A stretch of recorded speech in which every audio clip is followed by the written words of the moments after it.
inkosi malube nathi. Thathe lithuba ngibulise utata, ngibulise umama, ngibulise usisi, ngibulise ubhuti, ngibulise iSunday School. Ngilihle igama lenkosi uYesu Kristu waseNazaretha. Xa ndibekule ndawo uphakanyelwe ndithi mandincedeke ngawe mzalwane ngokwasenkosini. Ume kule ndawo igama ndinguzona ifani ndingokwarhwalayo, ikhaya leseMonfreya kwilali yaseLyengweni eBesaneni.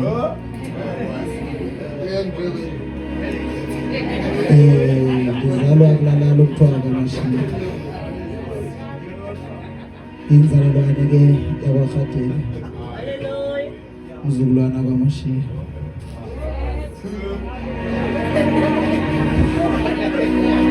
Ngiyacela ngisibalwenathi ngizawucela umuntu ozakuncedisa ngokufunda. Sifumane incwadi Exodus ngo-6, cela ukufundelwa nje u-7 no-8.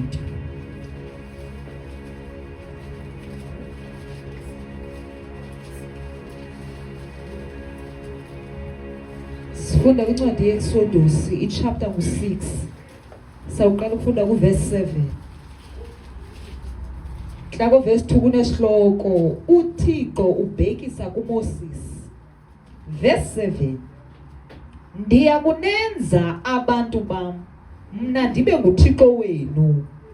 Nani ke niyakuqonda ukuba mna ndikhoyo ndinguThixo wenu onikhulule ebukhobokeni eJiphuta. Ndiyakunikhokela ndinise kwilizwe endafungayo ukuba ndolinika uAbraham, uIsake noYakobe. Ndiyakunipha lona libe lelenu. Kaloku mna ndingundikhoyo. Enkosi. Xole Nkosi ke malube nathi. Apha kule ndawo sihlaziya izwi elinguKristu. Sihlaziya imbangi edala ukuthi sihlangane kule ndawo. Apha kule ndawo elibali ekuqalekeni kuzalwa unyana kumama. Uba siliva kakuhle ekuqaleni kunendima ebaliswayo phana ukuthi umama uthe wazala unyana uzawuthabula. But kwenzekile le ndodana sayizelwe umama eloke emane eyifihla. But kufikelele ixesha lento ukuthi indodana ingabe sakwazi ukufihleka.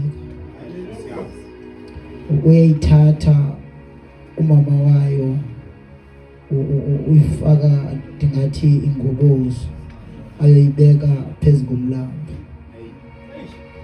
Ngelixesha umama eyithatha eyoyibeka phezu komlambo, amathemba aphelile ukuthi ningaphinde nikwazi ukumkhusela umntana. But seke mthatha eyombeka kule ndawo, amathemba aphelile, awakha amandla aphelile, but sokusheke ukholo kuye ukuthi kule ndawo endimbeka kuyo hleze mhlambi uzokufumana ukusinda. Imvana kaKristu ngenjongo yayo ngokuzalwa kwalonyana ithumelisa intombi yekumkani ukuthi mayihambe yodada kuleya ndawo. Ithi xa ifika ifumanise lo mntana. Bathi abahamba nayo bathi singayofuna omnye wabamama bafumana abantwana bazokwazi ukuthi akuncancisele lo mntana. Uyabona xa ke hamba eyokukhangela umama womntana ozakwazi ukuthi ancelise usana, uyibiza kamandla ndawo athi ufuna umuntu ozakwenyelisa umntana. So uyikake hambe yomkhangela, ubuya nalamama ebephelelwe ngamandla, washiyeka ukholo kuye. uphinde umntana wakhe uyamfumana, unikezwe ithuba lokuba aphinde futhi akwazi ukumbeka esifubeni, akwazi ukuphinde amange. Sizelwe phezu komhlaba, injongo kaKristu ukuba simkhonze, but isofika emhlabeni salahla lento besiyibizele okanye lento besiyiziselwe emhlabeni. But apha siyabonisa ukuthi owakhe uThixo umuntu ubabeke mbeke enenjongo yokuthi kule ndawo uzokwenza lo msebenzi, akamiyekeli, uyamkhusela ngalo lonke ixesha. Uba simbona kahle uyakhulu unyana ephakathi konini, kufikelela ixesha lento ukuthi makuqalise umsebenzi wakhe. Ngela xesha utya ubisi, izawuthi enye ivesi lilangazeleleni ilizwi njengentsana. Izawuthi la ndawo umangabana ungumshumayeli wendaba ezilungileyo, ukuphuma kwakho ngaphandle uyoloba.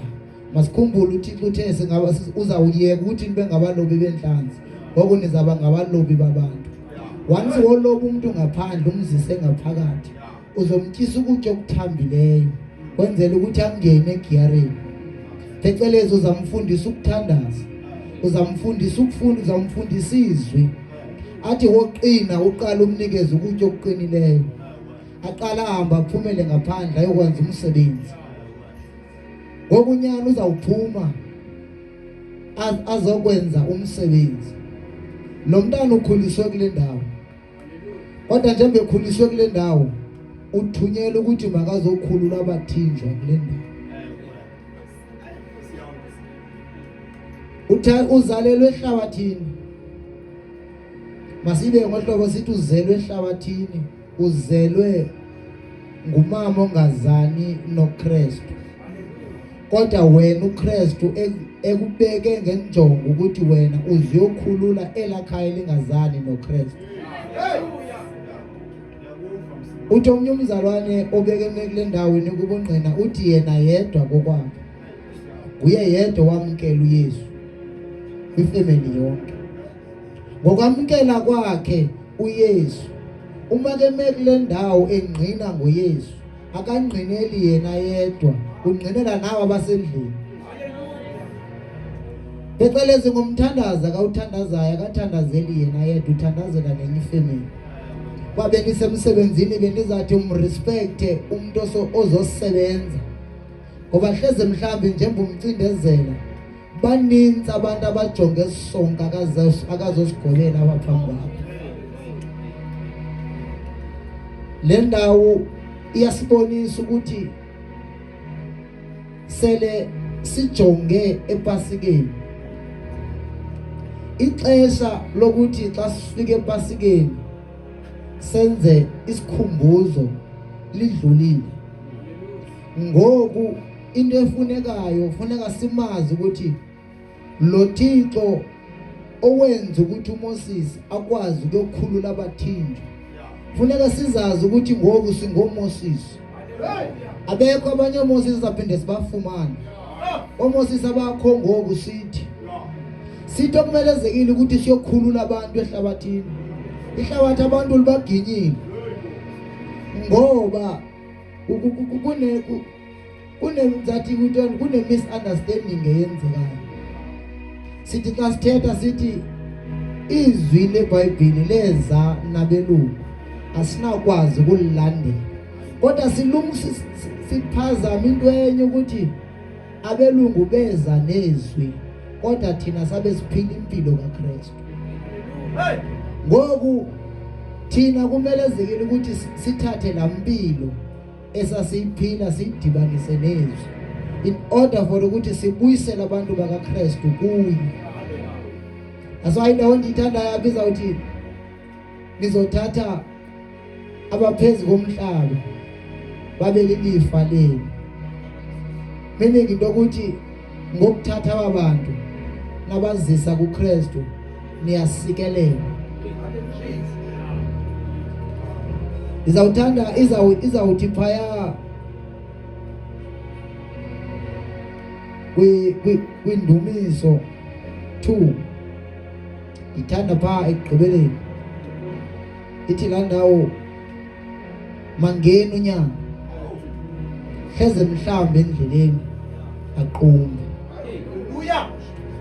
Meaning hlalana evangelini sanusuka kuyivangeli ngoba nosuka evangelini ezawuchabalala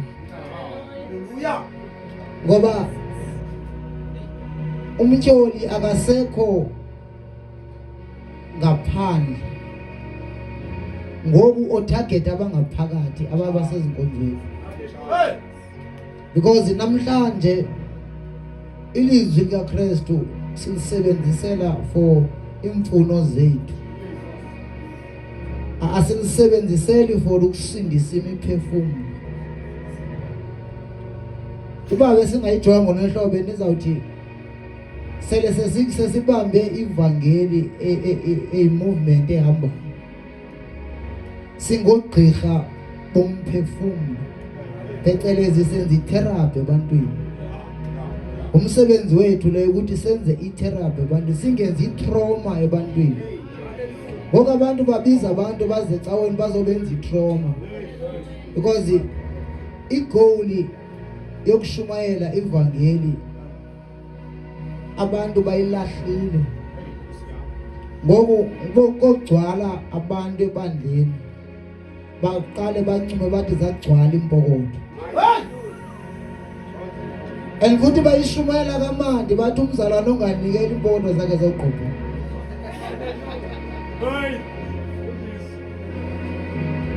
Ndifuna ukuthi sele sisondele ekufikeni ukuthi siya kupasile bathi inga singahlala kuye singabambelela ngaye singazimeli ngokwethu ngoba umzalwane wokhula ezweni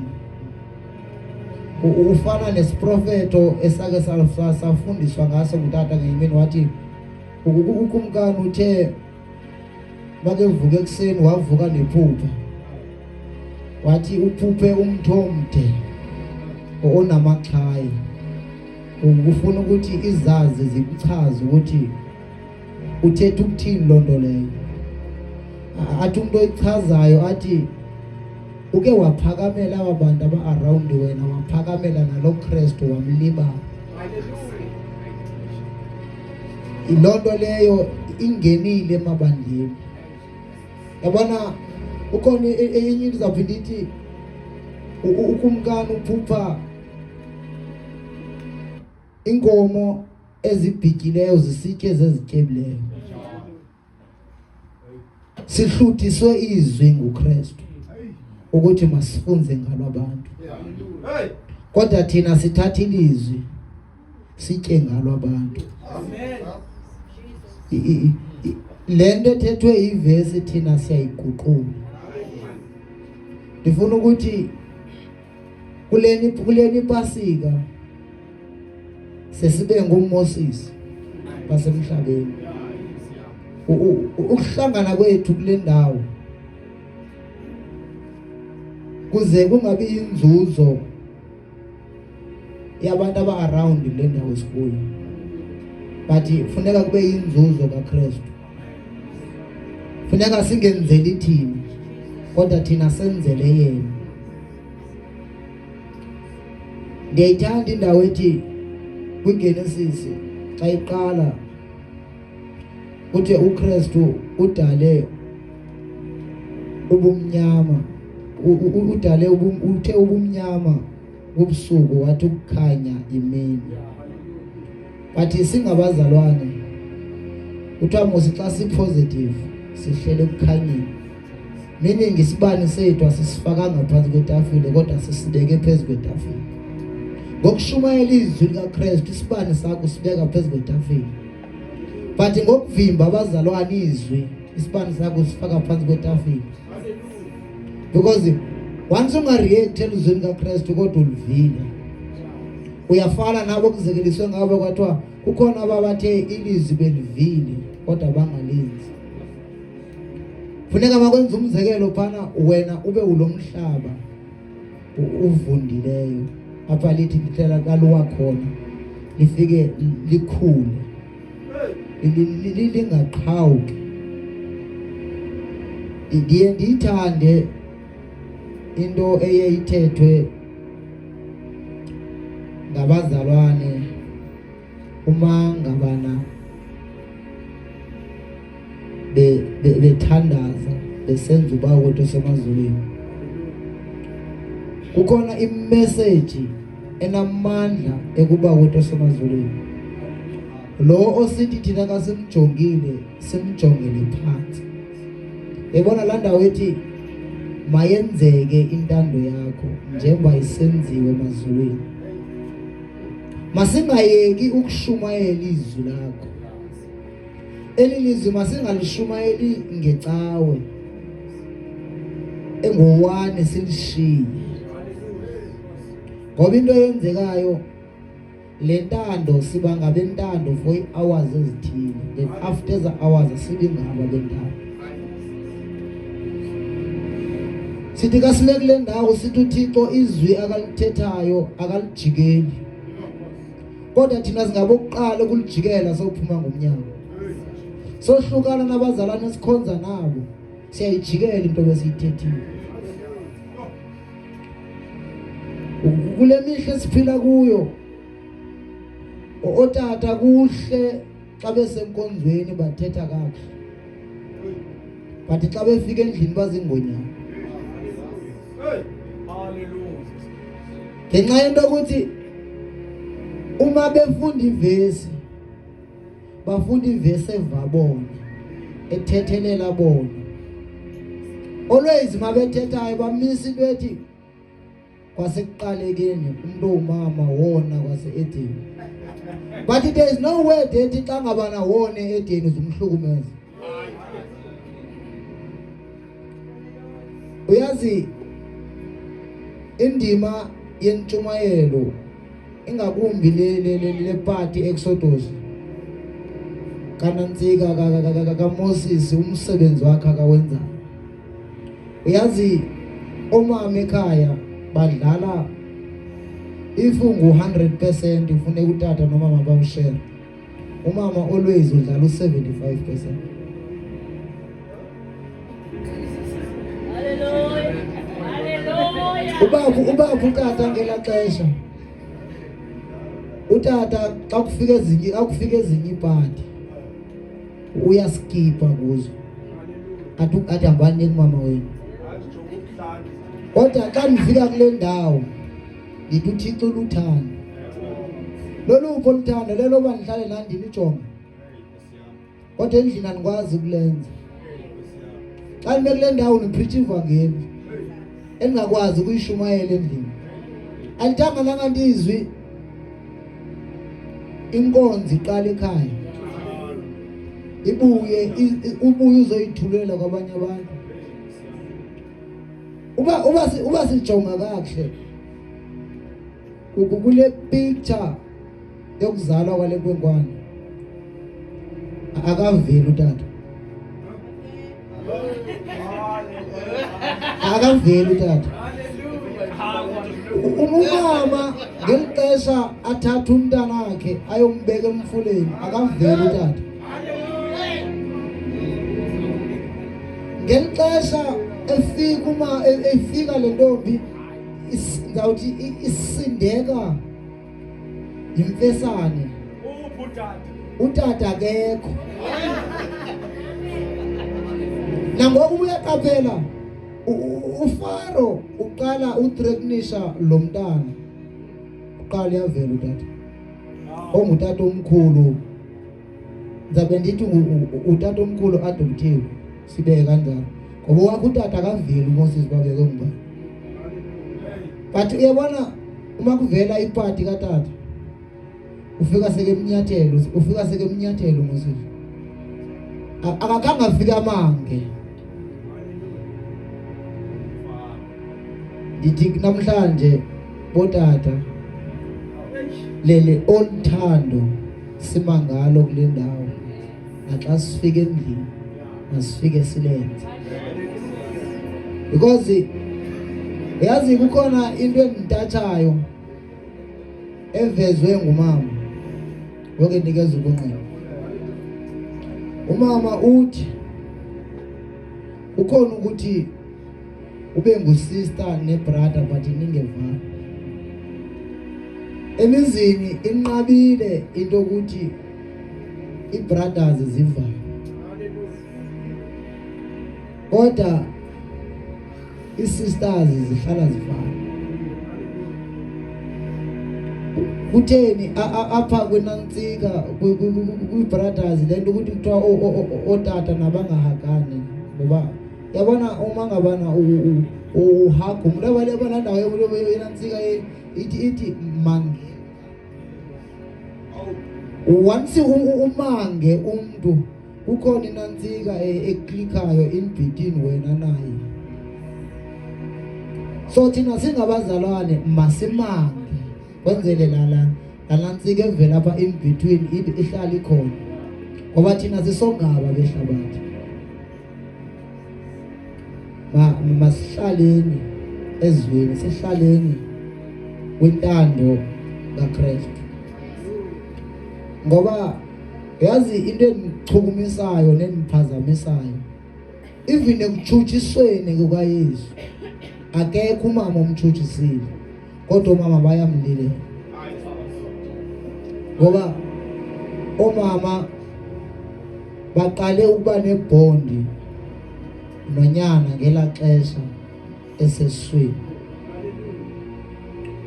NguKristu yedwa simve ibandakanya la ndawo ethi ndakwazi usesesizalweni sikamamakho. Akekho umuntu ade ndimvayo enayo into akayifilayo ngalanto isengalanto yenzeka phaa.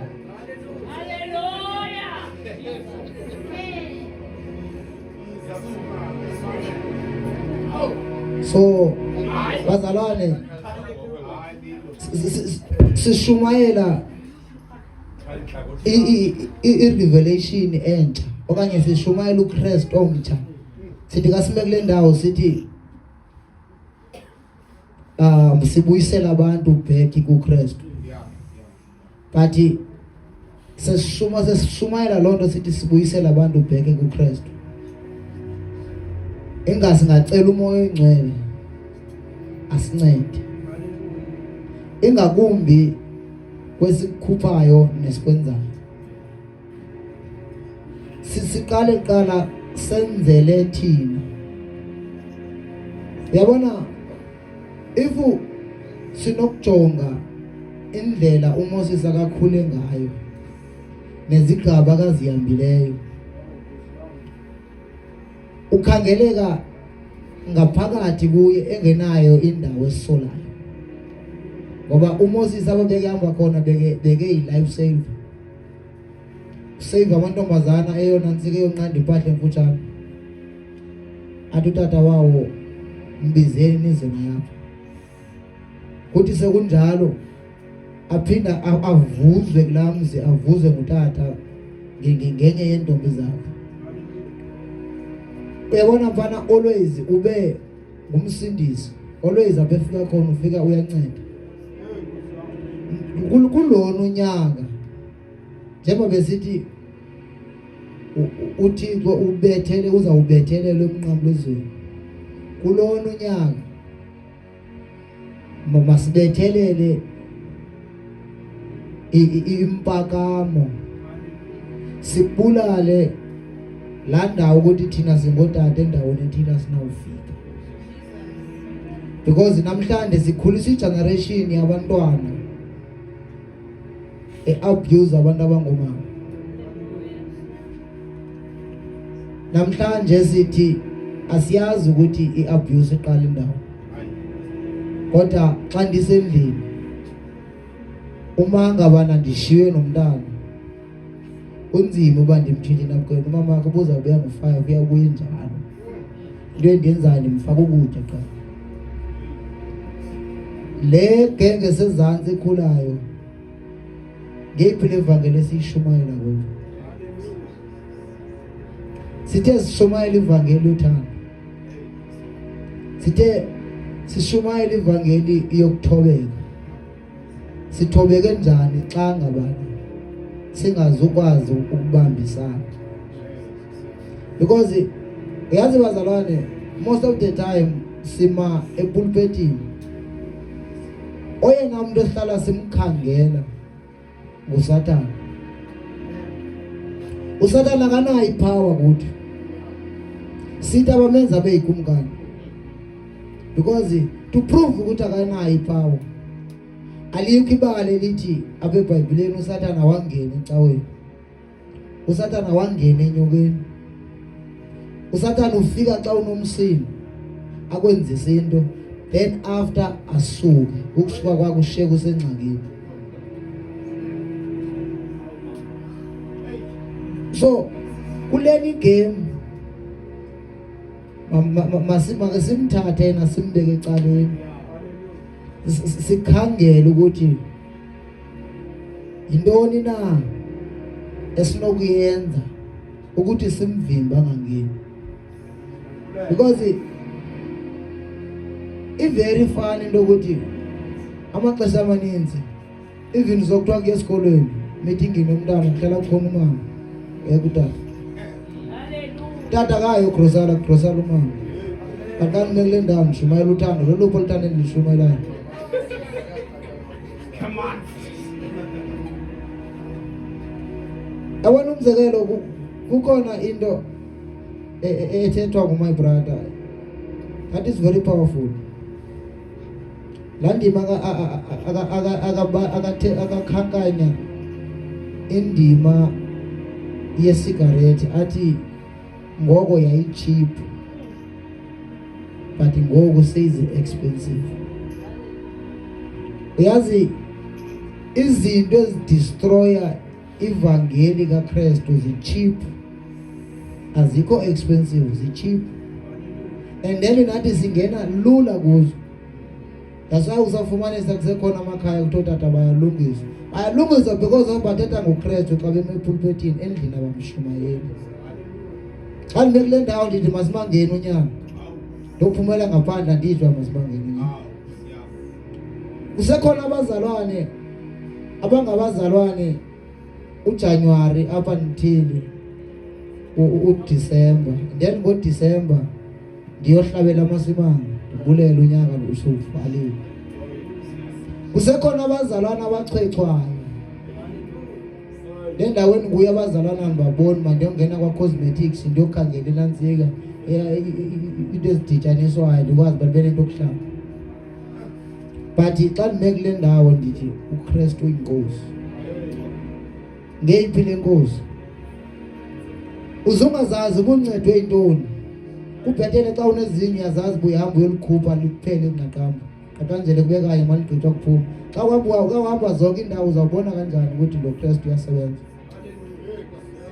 Xa ndizawuhla kule ndawo ndinikeze ubungqina, ndizawusuka kule ndawo ndibonge nje amandla kaKristu ukuthi akwazi ukunithwala.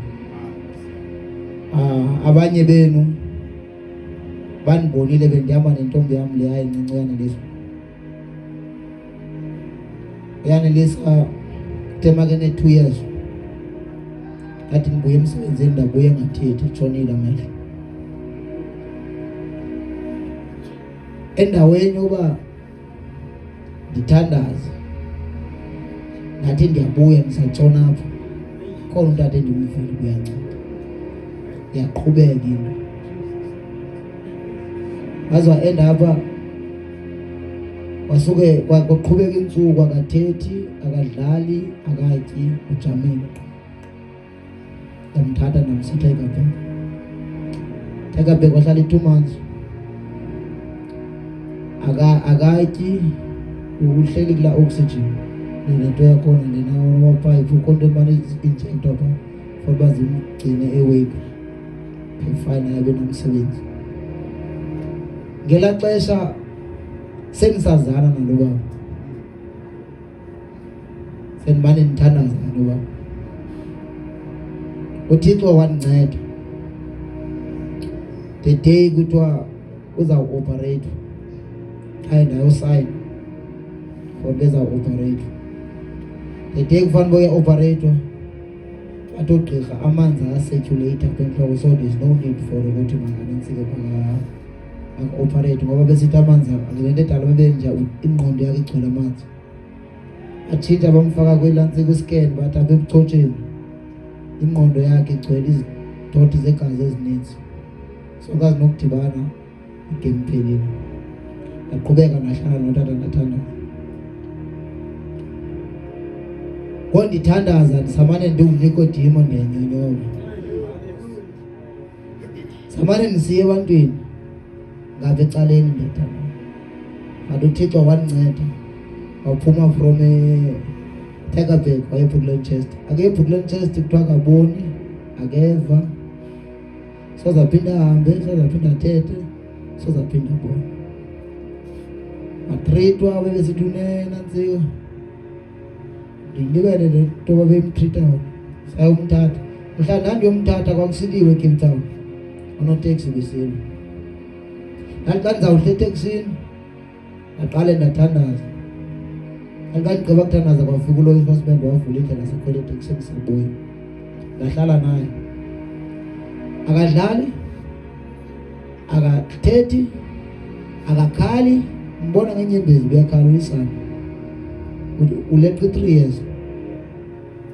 Ndawahamba amagqirha ndenene. Waste imali ndenene.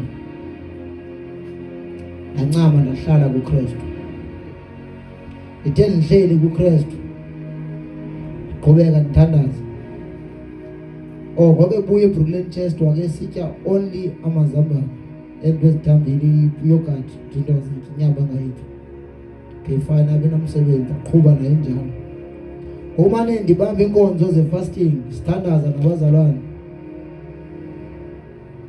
The day ndethuka kandibuya emsebenzini ndabona ehleka. Qala umbone nesmile. Hlala kuKristu. Namhlanje ne-movement uyakwazi umbeka phansi arhubuluze atsale yonke into.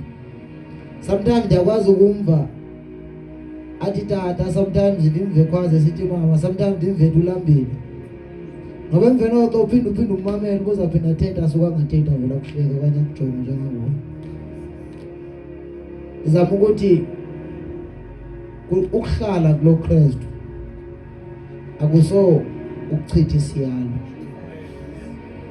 Indlela yensindiso asondlela yokuchitha isithukuthezi. Sihleli kulo Kristu, amandla wakhe siwabonile. Zininzi izinto zenzekile kodwa sasinda ngayo. Namhlanje kuninzi okwenzekayo empilweni yami endandingatsho ukuthi ngenze.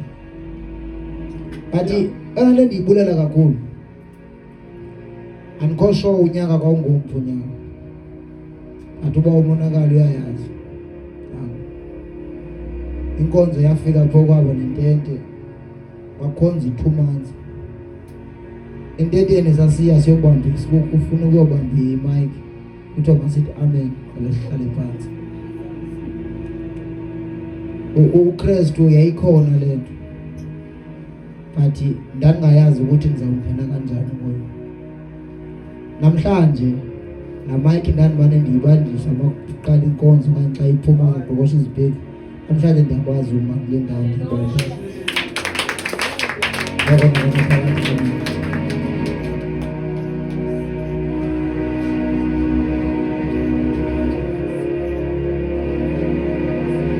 Hallelujah. Hallelujah. Siyaphuma bazalwane. Hallelujah. Amen. Yazi bazalwane, uThixo unamandla kakhulu. Hallelujah. Babonakali, yazi kunento endithatsha kakhulu. Ngenye ixesha bazalwane xa abantu xa belindele isiprofeto lelizwe isiprofeto balindele umuntu kuthiwe ngumprofeti amapha uba yaprofeta ke ngoku xa eshumayela abasoze bavuya profeta. Haleluya. Kunento bazalwane ethethwe ucengana. Ndiyacela bazalwane sifuneka sithandazile kakhulu ibandla ma umsebenzi kaThixo ukhula lidinga abathandazi kakhulu. Haleluya. Ndiyabhiliva ke mna ke kuni bantu abatsha ukuthi xa nilibele zonke izinto uyathandaza. Haleluya. Xa nizilibele zonke ke izinto uyakwazi ukuthandaza. Haleluya. Ukuthandaza abazalwane kufuneka ube nethuba nokuzinikela. Sizawuthandaza. Haleluya. Yazi funeka uthandaza. Uthandaze kuphele laa nto yokokuba masenze njengoba sizawuthandaza abanye bethu ngoku already sesazi uba zawuthi uba uwethu osemazulwini malingcwalise igama lakho kumkani bangafiki ugqiba amen. Haleluya. Amen. Kudingeka ukubana loo nto isuke. Haleluya. Amen. Ngenye imini izawuba i-night break ibanjwe ndim. Haleluya. Yabona lo mini izawuba i-night break umona uyawubanjwa ndim. Haleluya. Amen. Asesithanda ndifuna i-hour iphele nguthandaza. Yazo abanye bazawuthi inoba uzathandaza ntoni. Haleluya. Bazalwane sithi ukuthandaza kangako. Haleluya. Asidlali kulento ndithetha, andidlali kulento ndithetha ndithi sithi ukuthandaza kangako. Haleluya. Sithi ukuthandaza kangako. Yabona kuneli lizwi lifundwe apha. Ixesha ndinalo. Kunento endifuna ucela mama undifundele le ndawo. Kunento endifuna uyive phaya. UbuThixo uyakubanga. Ivile loo nto. Ivile ubuThixo uyasibanga pha. Nivile bazalwane. UThixo uyathini? Uyakubanga.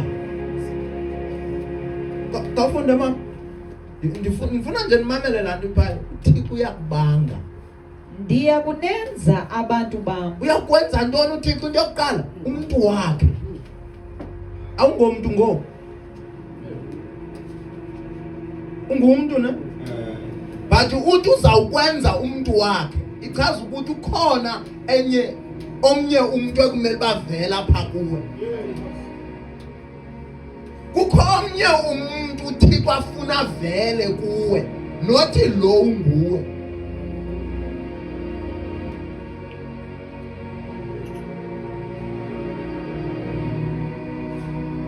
Most yethu sinala mntu corrupt bazalwane. But kunomuntu ekumele bavele kuwe, lo muntu ungcwele. Funda mama. Ndiyakunenza abantu bam. Yes. Mna ndibe nguThixo wenu. Okwesibini uThixo abe nguThixo kuwe. Mna ndibe nguThixo. Uyabona uThixo xa inguThixo kuwe, awungena uphuma. Ichaza ukuthi uThixo abazalwane, yabona xa unofunda incwadi yabaseKorinte izawuthi umzimba wakho wawube wamkela uYesu ayisengomzimba wakho, umzimba wakhe. Ithi wena usenamzimba. Wawukwamkela uYesu wena usenabomi. Kudingeka kuphela lento uthi ubomi bami uzazi ukubana ngoYesu Kristu usenabo wena ubomi xa wamkela uYesu. Into ebangela ukubana ukwazi ukwenza izinto zenyama kungenxa bakusaphila lo muntu nguwe.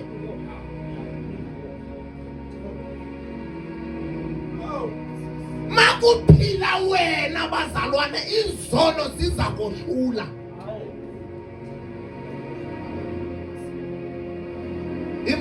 Imani bazalwane nivile isono ndithe isono siyongcaba isono. Ndanibonisa indawo ezimbili. Okwesibini mamela ndikuxelele. Yabona ngexesha lokuba uPawulos kwakuphila yena. Wayetshutshisa abantu Pawulos. Eyona nto yayimnandi kuye kokubana xa ethe wangena sileliso basibamba sifake etolongweni. Emnandi kakhulu loo nto. Hayi. Ngokufunda iBhayibhile uzambona waye-enjoya, yinto wayeyithanda. Even uPawulos ubethwa kwake ngumbane, nguye waya kumadoda amakhulu wayocela ileto ukuba ndifuna uba bahamba. Ngoba nxa kuphila wena isono uyasi-enjoya isono. Yabona ngaphila wena isono.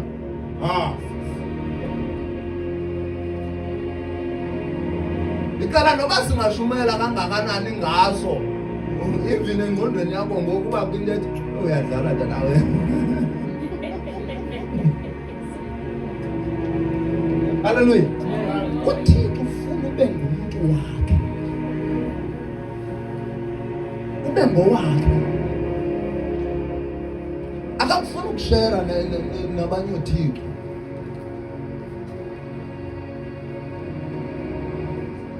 Yabona mna bazalwane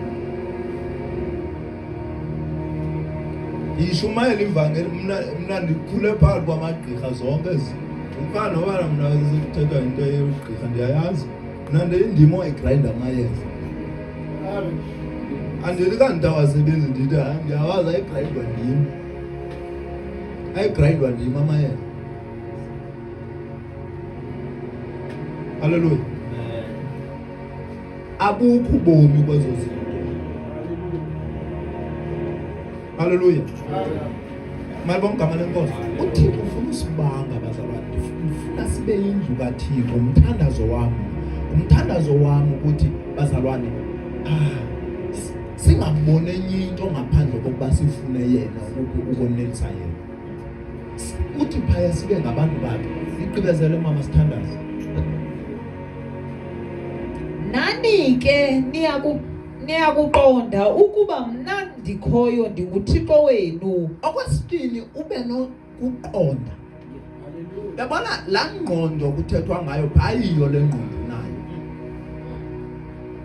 Beya namhlanje abantu abamoyika uThixo. Andiqali abantu abamoyika uThixo. Most yaba bamoyika abanye belapha ngaphakathi ecaweni akamoyika uThixo, but xa ethetha ngomlomo wakhe athi ndiyamoyika uThixo. iBhayibhile izakuxelela ukuthi ukoyika uThixo kukuchasa into embi. Ichaza ukuthi the minute usithi uyamoyika uThixo but uqhubekeke nento embi awumoyika uThixo uyaphosisa. Bazalwane indima kaThixo ayondima yokubana ukuthetha ngomlomo, indima yokuphila. Uthi uYesu ndithi kuni abam niyakubabona ngokwenza. Ababona ngozecaweni abantwana bakathi babonwa ngesenzo. Indlela owenza ngayo iyakuchaza ukuthi uYesu khona kuwe ngaphakathi. Neva yitela? Indlela yokuphila yiyona ichazayo ukuthi unoYesu kuwe ngaphakathi. Ayikobana ndizecaweni ndiphatha iBhayibhile no ndiyashumayela. Indlela ophila ngayo. Once uzazi ukubana usisibane uyityiwa yehlabathi, ithi ke ngoku ihambo yakho mayibentle ukuze abantu bamzukise uThixo phi basemazulwini, bamzukisa ngabani uThixo ngokumbona kuwe indlela ophila ngayo. uThixo for abantu bambone kumele bani uphile kakuhle.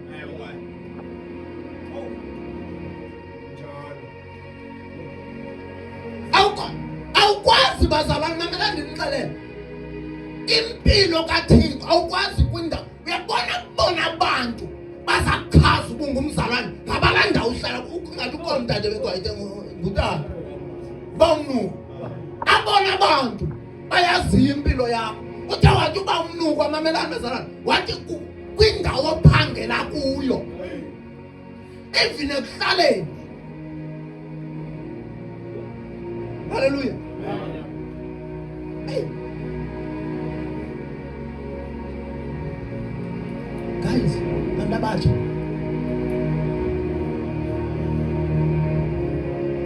uthandazo wami ukuthi ngingamphile Yesu. Yazi yona into ndiloko ndiyithetha kukhona igama endake ndayithetha eyona ndibuhlungu kuni mantombazana. Yabona thina sisebenza nabafana. Hey, anazi ihlobo aceba ngalo. Abantu abangakholwayo ihlobo aceba ngalo ngamantombazana. Ebuhlungu empilweni yami. Ebuhlungu. Yabona into bezithethwa apho ubana umuntu makazifundise umamela. Uzenzele inceba phambi koThixo. uThixo uthi apha nibe ngabantu bamnya kuqonda. Mongcwele makasincede bazalwane. Uphelile uverse 7 mama, sithandayo. Niyakuqonda ukuba mna ndikhoyo ndinguThixo wenu onikhulule ebukhobokeni eJiphuta.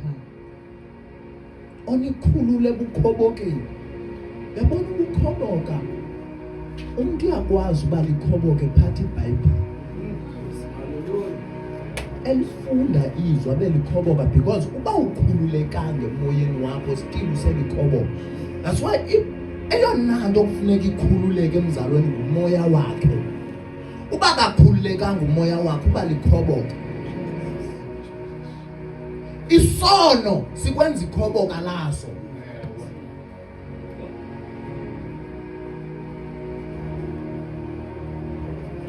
Beyazi ubani isono umuntu siyamenza ikhoboka ndicela bana mina ungangalali kubethe othu WhatsApp isityi isono efonini but akufuna ukuthandazela ukwazi ulenzela nje. Neve ndera ndithi ungakwazi suka ngoku WhatsApp kuyobethe othu but akufuna ukuthandazela ufundiswa ukwazi uyenza la nto because isono sikwenze ikhoboka laso. Even indoda kuthi kusithiwa hayi akuhanjwe lihlobo ngoba ibotshwe isono siyenze ikhoboka iphume kunjalo. Phoni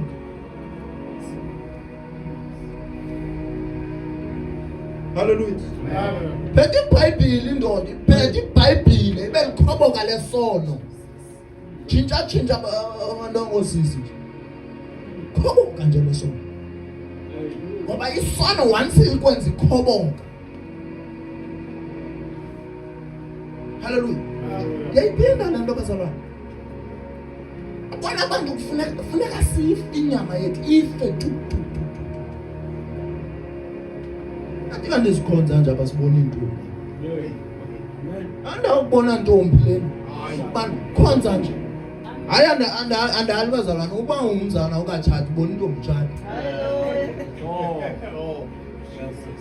Oh no ivumelekile lento bona intombi tshati. Kontombi tshati. Kodwa ningafundani ngafunda ngapha eSeaPoint. Awufunda neSeaPoint apha.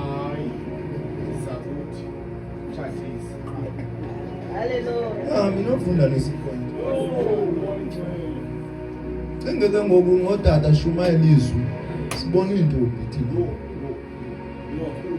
Yayiphinda la nto ngwambulo ingxaki bazalwane. Ngxaki kakhulu. Hallelujah. Ingxaki kakhulu. Silibandla kufuneka sokheke bazalwane. Yabona le nto ithethwa yegrinder. Vuma. Noba inyama yakho ilwa kanjani noma uthi azaze zadla kum namhlanje. No, sisona sisithi zidla kuwe. Sisona uzawubona idliku akandidla kuwa. Sisona sisilwayo inyama yakho lilwayo ithi zidla kuwe. Inyama yakho lilwayo. Le ithi kushunyelwa ngayo inyama yakho le nje wena vuka nje uyibona akhamba. Uzawuvela bamona abantu bangashumayela ngomkhaxazo ngoba ngathi uthi haleluya ngoba ingxaki uyayazi bathi awubandakanye. Xa ubandakanyeka uyayazi uyasho. Isono once kuthethwa ngesono. Yabona once kuthethwa ngesono inhliziyo yakhe yalwa. iyabhayela nento namhlanje.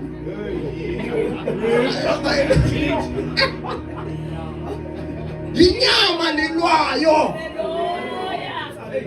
Inyama lilwayo. Ayinguwanga. Sevana bazalwana. Cela siphakame.